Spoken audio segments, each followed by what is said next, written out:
Just letting you know, there is a brand new exclusive emblem with Witch Queen, Long Live the Queen, and it is only available by going to your favorite Twitch streamer's channel and gifting 2 subs.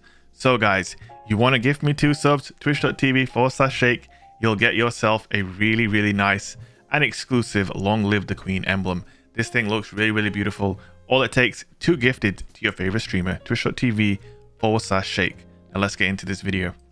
Alright guys, welcome back to yet another video. As always, I'm reminding you to hit like on the video. If you enjoy my content, do me a big favor and slap a like on this video and subscribe and turn on notifications if you are new to the game and new to the channel. So guys, Void 3.0 is here, and as promised, I'm giving you guys a little bit of a lowdown on the Sentinel Void 3.0 shenanigans here. We're going to be taking a look at the aspects, the fragments, the supers, the grenades, everything, okay?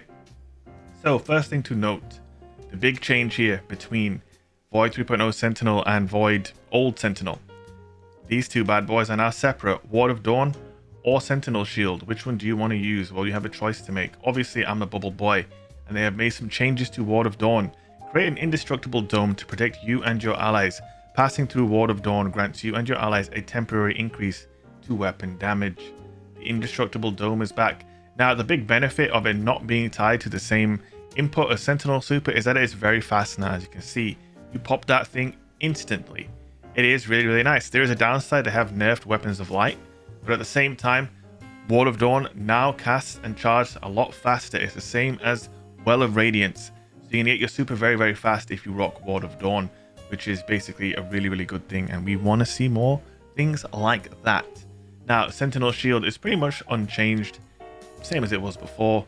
Light attack, heavy attack, and the shield throw. The hit registration doesn't seem to be much different. It has now defaulted to the banner shield version of Sentinel Super, so that's just one thing to note there. Now, really interesting here. Barricade jump unchanged. Melee abilities are changed. You now have a choice between Shield Bash, which we all know already. It suppresses people on hit, and if you get a kill, it now gives you an overshield, which is really nice. It's a Void Overshield. You also have this new ability, Shield Throw. Hurl your Void Shield toward a target. Shield can ricochet off targets and surfaces, granting Overshield for each target hit. So this can be really nice as well. It does 60 damage in PvP. It can do more, and of course it can make people volatile and weaken them. Okay. My dad wants to hit them all once they're flying.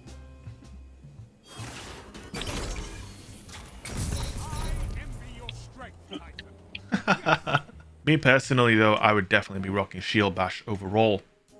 Now, grenades, we haven't unlocked them yet, but as you can see, every Void grenade is now available on every subclass. So spike grenades, axiom bolts, vortex grenades, scatter grenades, all of them will be available in time. Obviously, suppressor grenades are now available to everyone else, which I'm not too happy about, but we have them ourselves as well.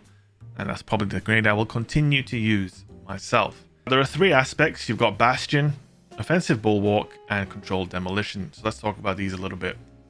So Bastion is the new ability. Truly, out of all of these things, it's the new thing here. You put your barricade down with this cool shield animation into the ground, and it grants you a 45 HP overshield to you and your nearby allies. The cool part is you don't need to stay behind the barricade to get the overshield. You can really pop the barricade, get the OB, and move on.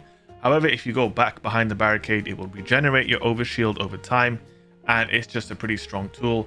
And obviously it works for your teammates as well. So it's quite a very solid support tool, and in that high-end PvE content, you're definitely going to want to use this. And of course in PvP, I think it's an absolute no-brainer to rock Bastion in PvP. So that's what we're going to do. Now, next we have Offensive Bulwark. This is another Void aspect. A dilation in space used to manipulate the timing of Void abilities. Press the attack to double down on your advantage. While you have an overshield or you're inside Ward of Dawn, your grenade charges significantly faster, you have increased melee range and damage, and melee final blows extend the duration of your overshield. You gain an additional shield throw whilst in Sentinel Shield. This is again really good. Now that overshield's not the biggest, right? It's a 45 HP overshield, but you can get it by popping your barricade. So basically these 2 have direct synergy with one another, right? You proc Bastion, you get your overshield, and that in turn activates Offensive Bulwark.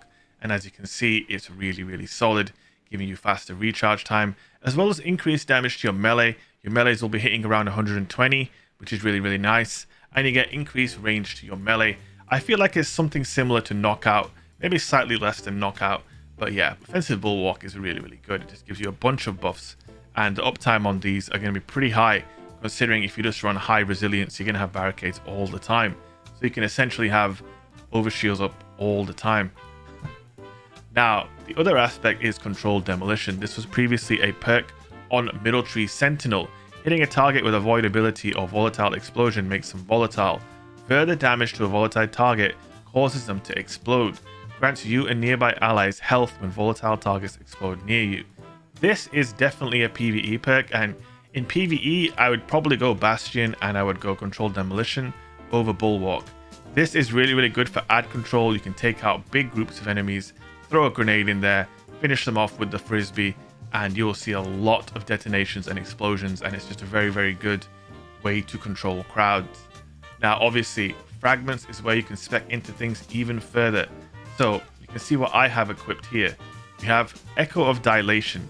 While crouched, you sneak faster and gain enhanced radar resolution. This is basically Keen Scout that was on one of the Night Stalker trees before the update. So that's really nice to have Keen Scout.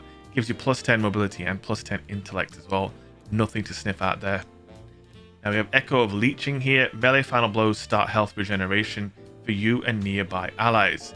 This is absolutely really, really nice, and essentially is just a way to replace the perk on Top Tree Sentinel that would give you health back on a melee kill.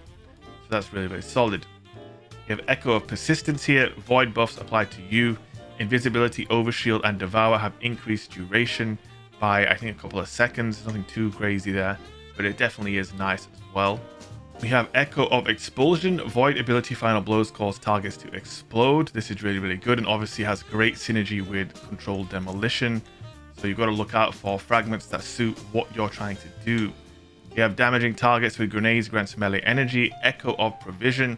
Obviously, there's a real clear loop between grenades and the shield frisbee here on Sentinel. So you want to run fragments like this if you're really trying to lean into throwing as many nades and frisbees as you can. Echo of Exchange. Melee final blows grant grenade energy. This is decent enough, right? Shotgun melee, give you a bit of grenade energy. Can't go wrong. Echo of Remnants. Your lingering grenade effects Vortex Grenade, Void Wall Grenade, Void Spike, and Axion Bolt have increased duration. Really, really solid there as well if you like your grenades. Then have Echo of Reprisal. Final blows when surrounded by combatants grant super energy. This was taken from Bottom Tree Sentinel, and in PvE I think it'll be really, really solid. Got Echo of Undermining. Your void grenades weaken targets. Minus 20 discipline. Now this obviously has fantastic synergy with Controlled Demolition. You tag them with the grenade, they're weakened, they're volatile, and that just makes them that much easier to explode with the shield throw or whatever else you want to explode them with. So that's a really, really good synergy there as well. And we have Echo of Domineering. This is really cool. After suppressing a target, you gain greatly increased mobility for a short duration, and your equipped weapon is reloaded from reserves. This is really, really good. I'm going to suppress you and then I'm going to hunt you down. And it is really, really nice. Now we have a couple more that I haven't unlocked yet. See here, there are 4 more that we have not yet unlocked. Defeating targets with grenades grants volatile rounds to your void weapon. Now that sounds very interesting.